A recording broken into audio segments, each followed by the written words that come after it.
बिस्मिल्लाहिर्रहमानिर्रहीम। अस्सलाम वालेकुम student, my name is Mohammad Shoaib. Student, आज की इस लेक्चर में हम डिस्कस करने जा रहे हैं class first year physics unit 14 work and energy का टॉपिक है एब्सोल्यूट पोटेंशियल एनर्जी।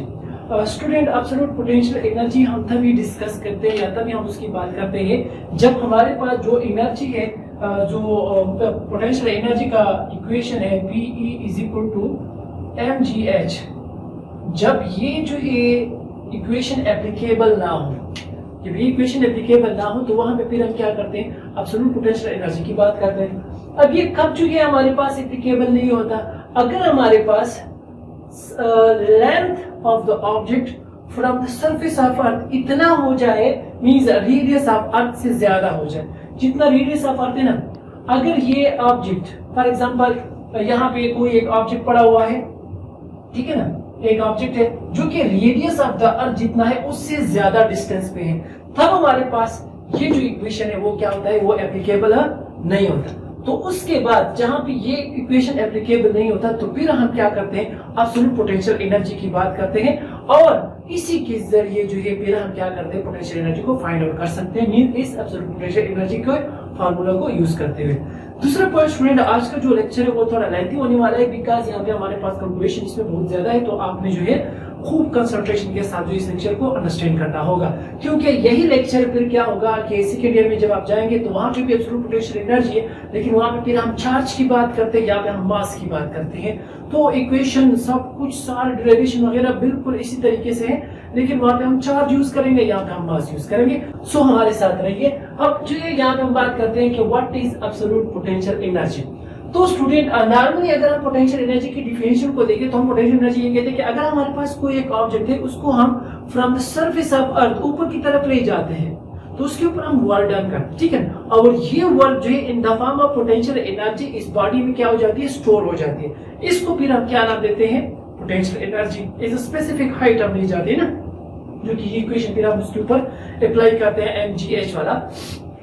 अब जो ये अगर हम क्या करते हैं कि हमारे पास कोई एक ऑब्जेक्ट है उसको हम जो है ऊपर ले जाते मींस अर्थ, जहां पे अर्थ का ग्रेविटेशनल फील्ड क्या हो जाए, जीरो हो जाए, ठीक है ना। एक ऐसे पॉइंट पे ले जाते हैं जहां पे उस ऑब्जेक्ट के ऊपर ग्रेविटेशनल फील्ड क्या हो जाए, जीरो हो जाए।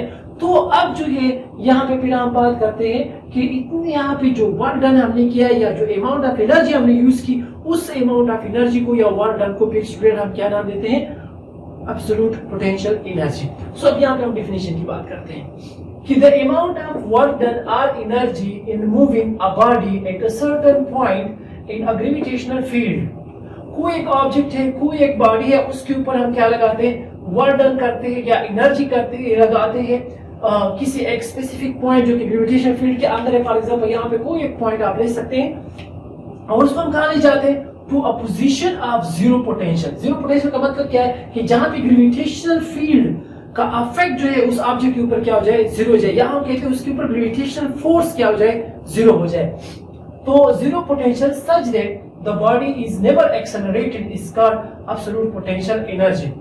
हमने इस ऑब्जेक्ट को जो है क्या करना होगा, अर्थ के ग्रेविटेशनल फील्ड से दूर ले जाना है, मींस इंफिनिटी पे ले जाना है या किसी एक ऐसे पॉइंट पे ले जाना है जहां पे अर्थ का जो ग्रेविटेशनल फोर्स है वो क्या हो जाए, कम, मींस जीरो हो जाए।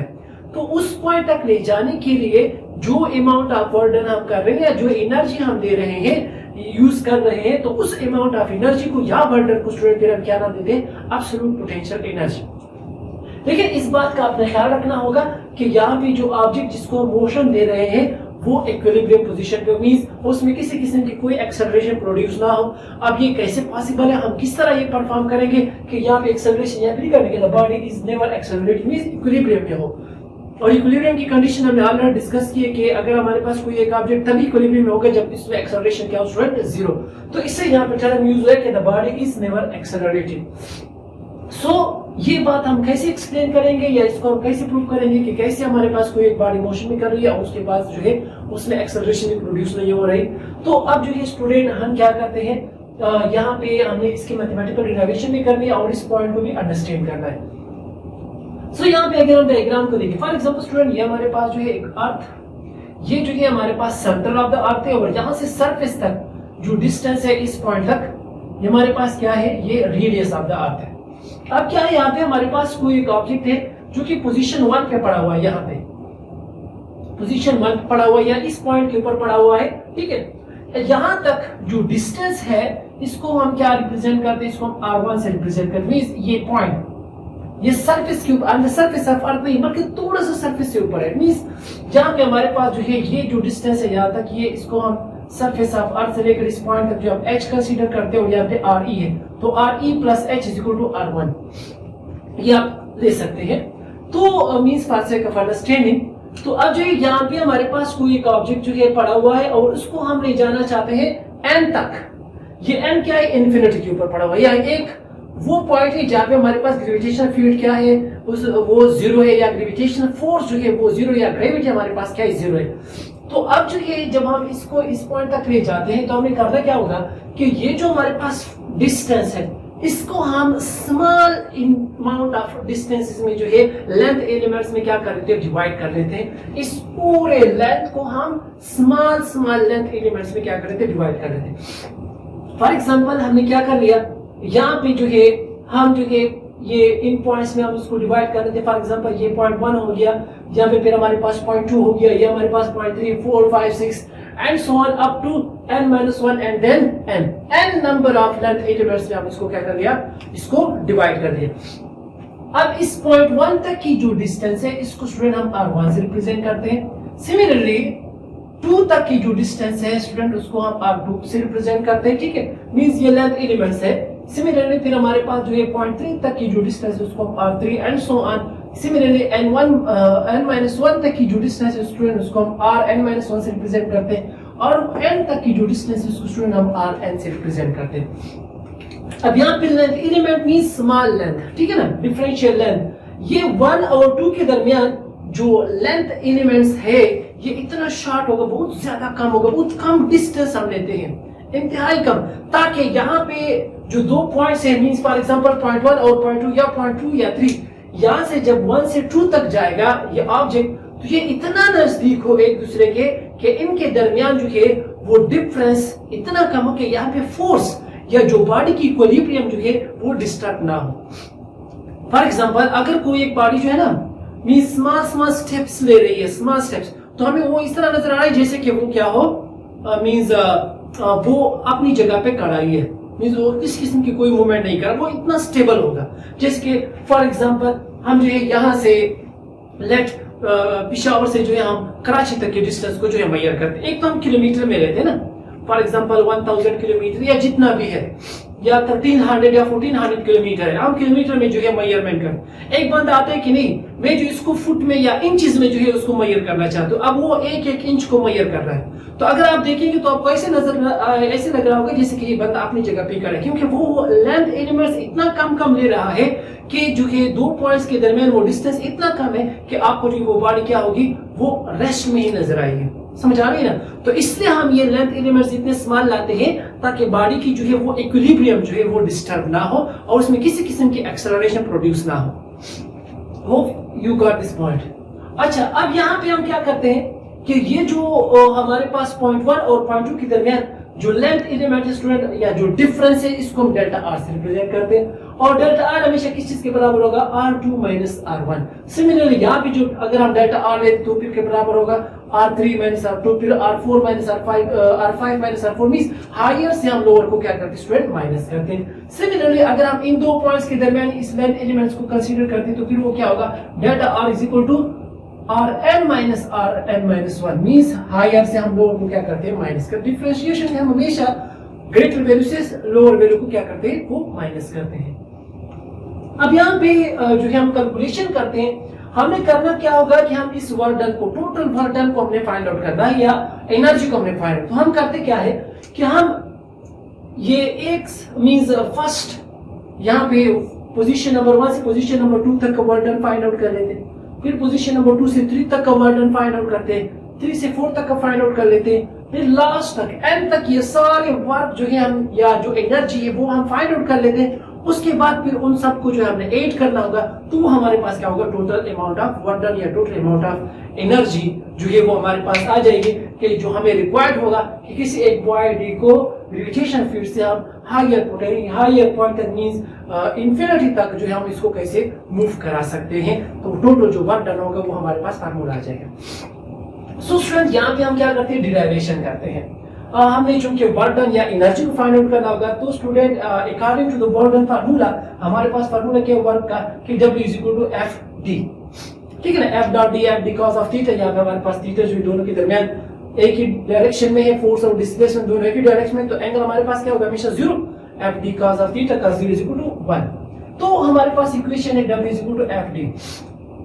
यहाँ पे चूंकि हम क्या कर रहे हैं, 1 से 2 तक जा रहे हैं, ठीक है ना, तो पहले हम यहाँ पे वर्क डन फाइंड आउट कर लेते हैं। लेट इस यहाँ से लेकर यहाँ तक का जो वर्क होगा उसको हम W 1 से 2 तक मींस फ्रॉम 1 to 2, ये चूंकि हम इससे रिप्रेजेंट करते हैं 1 से 2 तक, फिर 2 से 3 तक जो होगा वो work done from 2 to 3 and so on.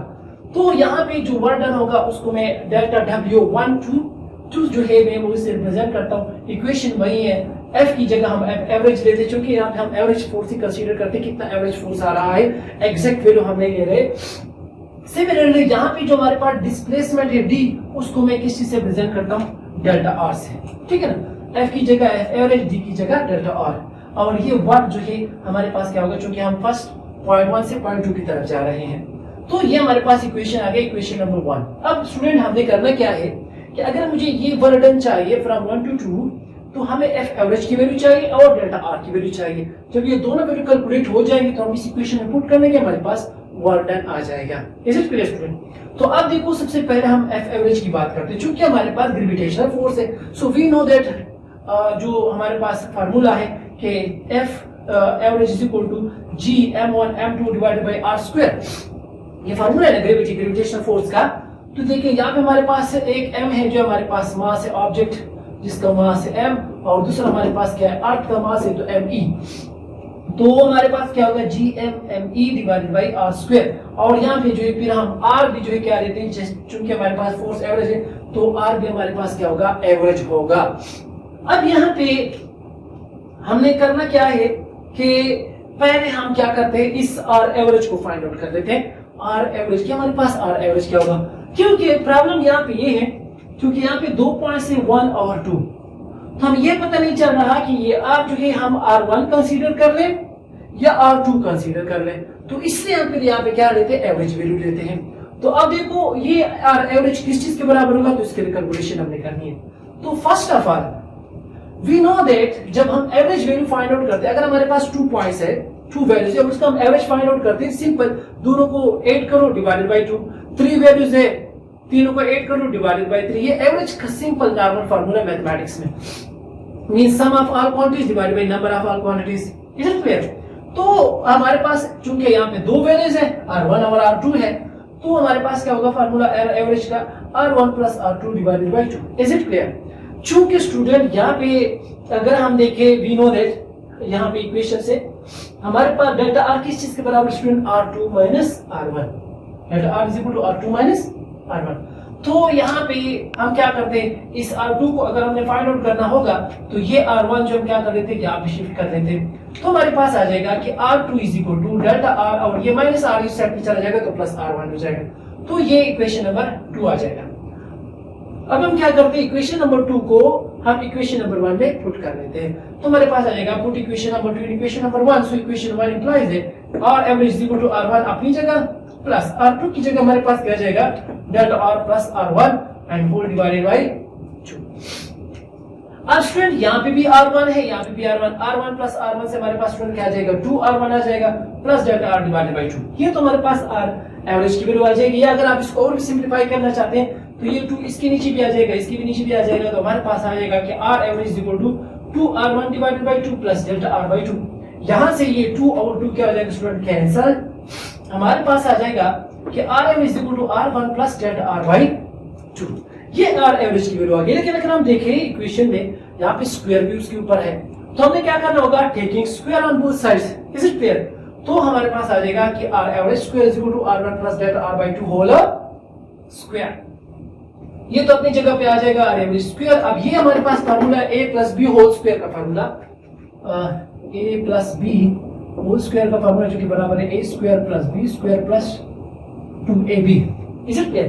तो ये हमारे पास आ जाएगा r1 स्क्वायर प्लस b की जगह r डेल्टा r बाई 2 है तो delta r by 2 whole square से आ जाएगा delta r square divided by 4 because 2 square जो है 4 के बराबर है प्लस 2ab, a की जगह हमारे पास r1 है और b की जगह डेल्टा r बाई 2। इससे हमारे पास आ जाएगा r average square is equal to r1 square plus delta r square by 4 plus ये 2 और 2 क्या हो जाएगा स्टूडेंट कैंसिल, हमारे पास आ जाएगा r1 डेल्टा r। अब यहाँ पे स्टूडेंट हमने इस डेल्टा r की जगह इसको थोड़ा सा जो है एक्सप्लेन करना है। चूंकि डेल्टा r मैंने बताया कि इन दोनों के दरमियान डिफरेंस है और वो मैंने आपको बताया कि बहुत ज्यादा कम होता है एज कंपेयर टू r1 और एज कंपेयर टू r2।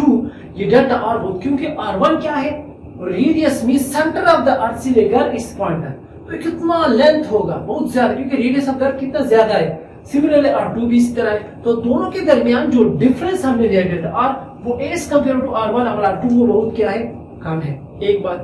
दूसरा पॉइंट अगर हम देखें कि जब आप स्मॉलर वैल्यू की जो है वो स्क्वायर लेते हैं तो वो उससे भी ज्यादा कम हो जाता है। Is it clear? For example अगर जो है मैं लेता हूं लेट्स सपोज मैं लिखता हूं 0.5 होल स्क्वायर तो यह आ जाएगा 0.25। अब ये 0.5 ज्यादा है 0.25 ज्यादा है 0.5 ज्यादा है, तो अगर आप स्मॉलर वैल्यू की जो है वो स्क्वायर लेते हैं तो वो और भी स्मॉलर होता जाता है। Is it clear? सो यहाँ पे एक तो ये कि इसका स्क्वायर लिया गया है और भी पहले से स्मॉलर है, जब हम इसका स्क्वायर लिया तो वो और भी स्मॉलर हो गया और जब हम उसको ग्रेटर वैल्यू पे डिवाइड करते तो वो उससे भी ज्यादा स्मॉलर हो जाएगा। तो हम यहाँ पे क्या लिखते हैं कि A is delta R is very very small. So हमारे पास जो ये टर्म है डेल्टा आर स्क्वायर बाई 4 वाला जो टर्म है ये फिर क्या हो जाएगा नेग्लेक्ट हो जाएगा। इस नेग्लेक्टेड इसको हम जो है इग्नोर कर लेते क्योंकि बहुत स्मॉलर वैल्यू है। फॉर एग्जांपल अगर आपके पास 1 अरब रुपए है और आपको कोई 10 रुपए देगा तो आप 1 अरब के साथ 10 रुपए को कंपेयर कर सकते हैं। आप मोड़ा दे जाओ इधर 10 रुपए स्टाश विजा द जमान सर सदकाशवा, हां इस तरह बोलते हैं ना द जमान सर सदकाशवा। तो ये जो हमारे पास द सर सदकाशवा ये डेल्टा आर स्क्वायर बाई 4, ये मैं आपको एक छोटी सी स्टोरी कहानी सुनाती हूं कि यहाँ पे ये सर सदका की बात हो गई कि ये कसुकल रोटे पड़ला no aba rotating ki chikam de rotate the space chikam de abate वो तख्ता वाला ने जब और कमंडा का सम देर टाइम पे सिटी वाला आखिर द सम स्टडी शो नो ऊपर सीधा खबर और दा जमा द सर सदाकाशमा नो तब जो डेल्टा आर स्क्वायर बाई 4 है ना ये भी हमारे साथ का साथ कम हो गया क्योंकि बहुत ज्यादा स्मॉलर वैल्यू है, हम इसकी कोई जरूरत नहीं तो इसको हम इग्नोर कर लेते हैं। चलो ये नेग्लेक्ट हो गया। तो हमारे पास ये इक्वेशन क्या हो जाएगा कि r average whole square is equal to r1 square plus r1 delta r। Is it clear? अब चूंकि स्टूडेंट हमने यहाँ पे लिखा हुआ है कि डेल्टा r किस चीज के बराबर है r2 माइनस r1, तो अगेन इसकी जगह मैं r2 माइनस r1 पुट कर रहा हूँ। तो हमारे पास क्या हो जाएगा average square is equal to r1 square plus r1 अपनी जगह ये डेल्टा r की जगह हम पुट कर रहे हैं r2 माइनस r1। तो ये आ जाएगा student r average square is equal to r1 square plus r1 r2 and r1 multiplied by r1 से क्या आ जाएगा r1 स्क्वायर, लेकिन क्योंकि माइनस है तो प्लस माइनस माइनस। अब स्टूडेंट देखिए यहाँ पे r1 square and minus r1 square दोनों क्या हो जाएंगे स्टूडेंट कैंसल। तो यहाँ पे हमारे पास आ जाएगा कि r average square is equal to r1 r2, this is equation number 3। अब ये हमारे पास r एवरेज की वैल्यू आ गई। Is it clear? तो अब जो ये r एवरेज स्क्वायर की वैल्यू को हम इक्वेशन नंबर 2 में पुट कर देते हैं। ये सारा जो हमने कैलकुलेशन किया ये इस r एवरेज की दिया था। Is it clear? तो आप जो है क्या करते हैं putting equation number 3 in equation number 2, so we get that equation number 2 implies कि f average is equal to g m m e और r स्क्वायर की जगह r एवरेज स्क्वायर की जगह हमारे पास क्या आ जाएगा स्टूडेंट r1 r2 एंड दूसरा हमारे पास क्या है डेल्टा r है एंड डेल्टा r की वैल्यू हमारे पास क्या है student from this figure r2 minus r1। तो ये इक्वेशन नंबर 3 हो गया। और इक्वेशन नंबर 4 ये दोनों हमारे पास वैल्यू आ गए। अब इस इक्वेशन नंबर 3 और 4 को स्टूडेंट हमने पुट करना है इस इक्वेशन नंबर 1 में, तो वो हमारे पास फिर क्या हो जाएगी वर्क डन आ जाएगी from point 1 to 2। So student अगर आप इसका स्क्रीनशॉट लेना चाहते हैं तो आप स्क्रीनशॉट ले सकते हैं, उसके बाद फिर हम आगे की कैलकुलेशन करेंगे।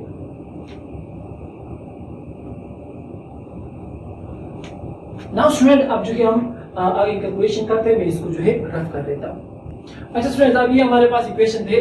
Equation number 1 delta w 1 to 2 हमारे पास था f average into delta R, F L H की वैल्यू आ गई थी और डेल्टा आर की वैल्यू आ गई थी।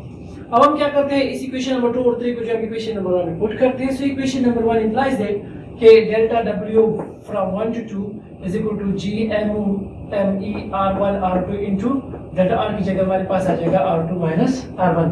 तो इसको थोड़ा सा रीअरेंज कर लेते स्टूडेंट, हमारे पास ये आ जाएगा जी m1 m e ये r1 r2 जो हम इसके नीचे लिख देते हैं, ठीक है ना, कोई जो इसमें डिफरेंस नहीं आ रहा, जिस मल्टीप्लिकेशन है, तो हमारे पास जो है वही वर्क डन आ जाएगा from 1 to 2 G M E. यहाँ पे हम क्या कर लेते हैं, ये r1 r2 के नीचे भी लिख लेते हैं, माइनस r1 के नीचे भी लिख, इसको सेपरेट हमने कर लिया, जिस तरह इससे पहले हमने उन दूसरे इक्वेशंस में हमने उसको सेपरेट किया हुआ था। तो हमारे पास आ जाएगा work done from 1 to 2 is equal to G M E. यहाँ पे अगर हम देखें स्टूडेंट, ये r2 इस r2 के साथ कैंसिल हो जाएगा और यहाँ पे ये r1 के साथ कैंसिल हो जाएगा। तो हमारे पास इक्वेशन आ जाएगा 1 और r1 आ जाएगा माइनस 1 और r2। This is equation number 4, means this is the amount of work done जो कि हमारे पास फ्रॉम पॉइंट 1 to 2 जो है हमें रिक्वायर्ड है। तो सिमिलरली ये जो है 1 से 2 तक होगी, अब हम 2 से 3 तक जाएंगे, फिर 3 से 4 तक जाएंगे एंड सो ऑन। तो अब similarly from work done from 2 to 3, अब हमने नहीं कहा कि फिर से इतने ज्यादा कैलकुलेशन करना है, जस्ट इसी फार्मूले को यूज करते हुए हमने क्या करना है, equation number means from work done from 2 to 3 हमें लिखना हुआ है। तो कैसे हम लिखते, देखो delta work done from 2 to 3 G M E, तो अपनी जगह अब देखो यहाँ पे जब हम 1 से 2 तक जा रहे हैं तो यहाँ पे r1 है, यहाँ पे r2 है, तो जब हम 2 से 3 तक जाएंगे तो यहाँ पे r2 और यहाँ पे r3 होगा, सिंपल, ठीक है ना। सिमिलरली जब हम वर्क डन करते हैं फ्रॉम 3 to 4, फॉर एग्जांपल यहाँ पे हमारे पास जो पॉइंट वो है 4 एंड देन सो ऑन। तो अब जो जब हम 3 से 4 तक जाएंगे तो हमारे पास क्या होगा, वही फार्मूला जी एम ई।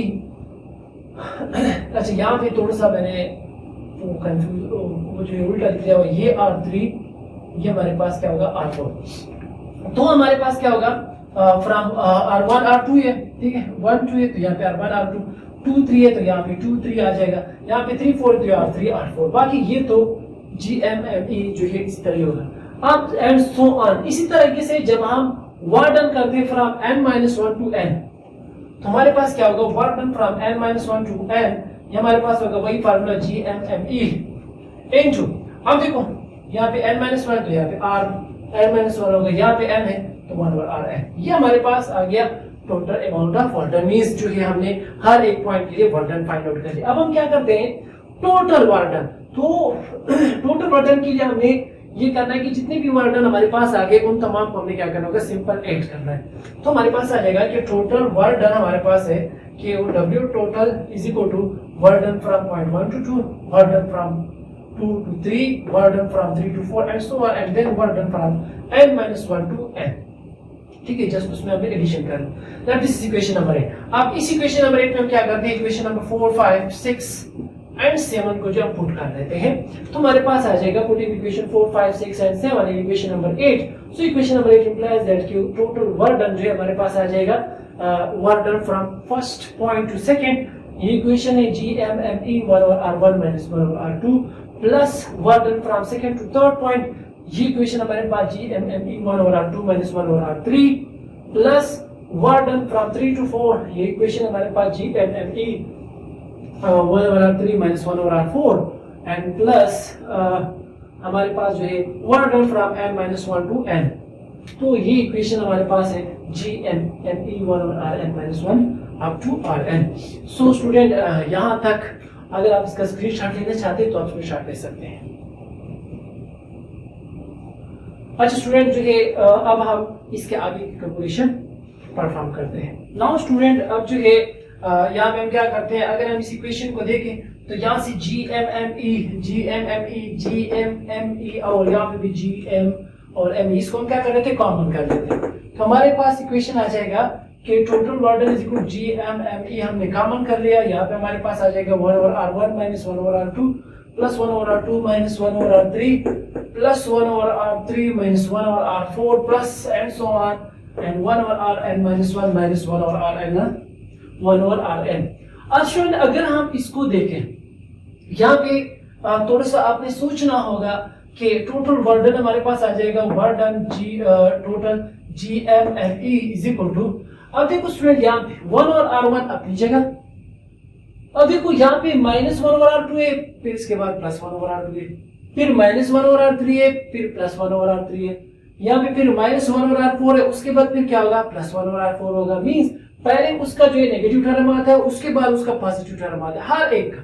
तो यहाँ पे अगर हम देखें 1 और n-1 का पॉजिटिव टर्म है प्लस, तो इससे पहले इसका क्या होगा नेगेटिव। समझ आ रही है ना, जिस तरह यहाँ पे हम देखें 1 और R2 का प्लस है ना, तो इससे पहले इसका नेगेटिव टर्म, 1 और R3 का प्लस है तो इससे पहले इसका नेगेटिव टर्म।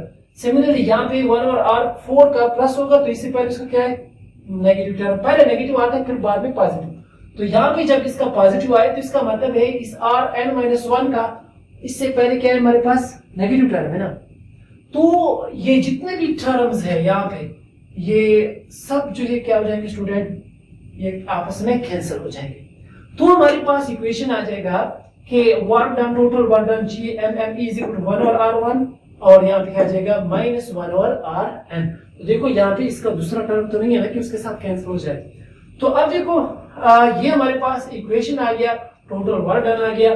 तो अब अगर जो n है पॉइंट यहाँ पे जो हमने डायग्राम बनाया था उसमें जो n पॉइंट है अगर वो इंफिनिटी के ऊपर है, if point n lies on infinity then हम जो ये हमारे पास फिर Rn क्या होगा इंफिनिटी हम लेते हैं ना, टोटल डिस्टेंस हमारे पास फिर क्या होगा इंफिनिटी होगा अगर n जो है वो इंफिनिटी के ऊपर। तो इस इक्वेशन नंबर 1 में हम इसको 9 नंबर इक्वेशन में हम इसको क्या कर लेते पुट कर लेते।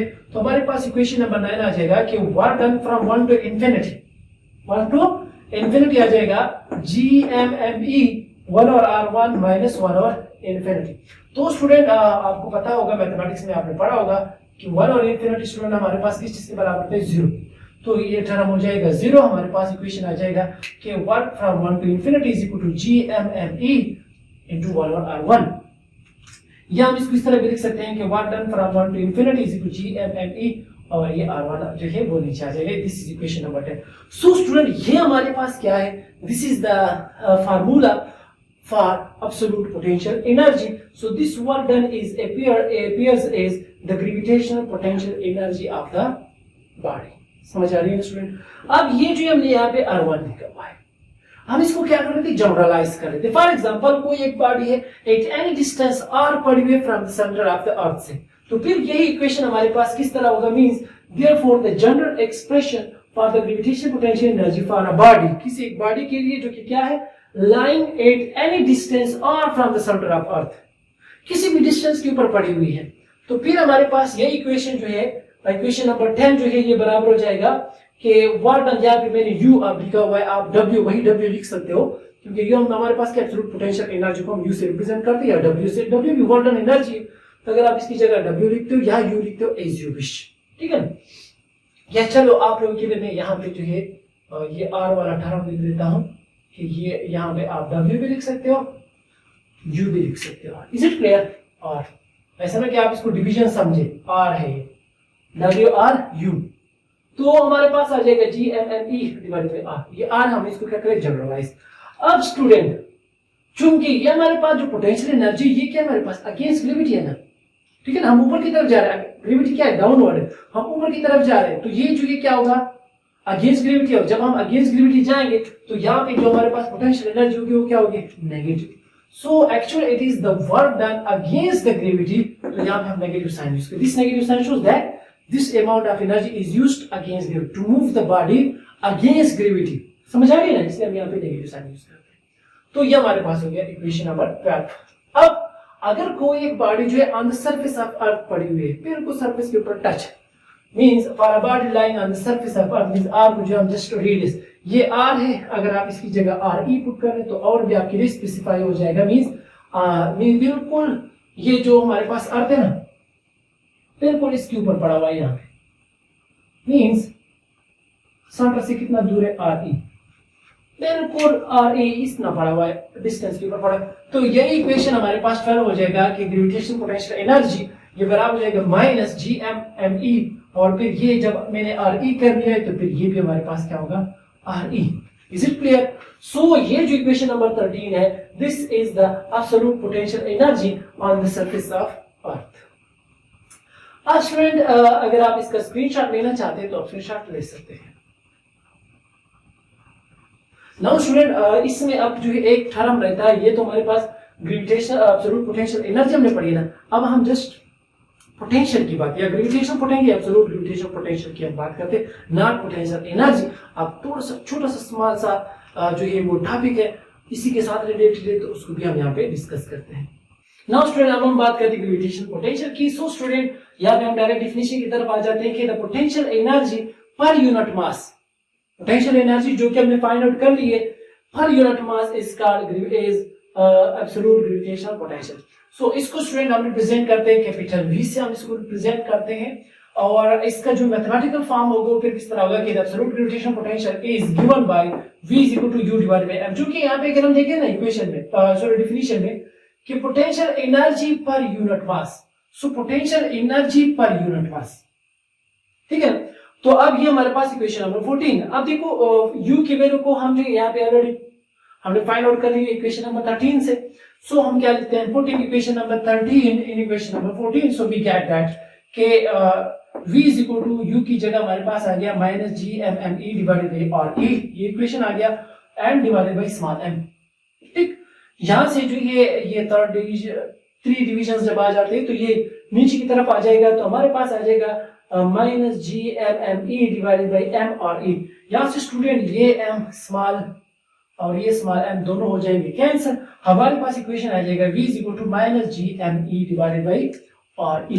So this is equation number 15 and this equation, the above equation gives the absolute potential on the surface of earth। ये जो हमें on the surface of earth जो है वो वैल्यू बताती है किस चीज की, ग्रेविटेशन पोटेंशियल की। तो अगर हम स्टूडेंट यूनिट की बात करें कि इस एब्सोल्यूट पोटेंशियल की जो है यूनिट क्या होगी, क्योंकि ये फार्मूला हमारे पास u divided by m, u energy, तो एनर्जी की यूनिट जो है वो हमारे पास स्टूडेंट क्या होती है जूल, और नीचे मास, तो मास की यूनिट हमारे पास क्या है kg। सो जूल पर केजी जो है this is the unit of absolute potential. So student अगर आप इसका स्क्रीनशॉट लेना चाहते हैं तो आप स्क्रीनशॉट ले सकते हैं। So student, this is all about gravitation, absolute potential energy and absolute potential। Hopefully student आपको इस लेक्चर की समझ आ चुकी होगी। फिर भी अगर आपके माइंड में किसी भी किस्म का कोई भी क्वेश्चन हो आप कमेंट में जरूर पूछिएगा। Thank you so much.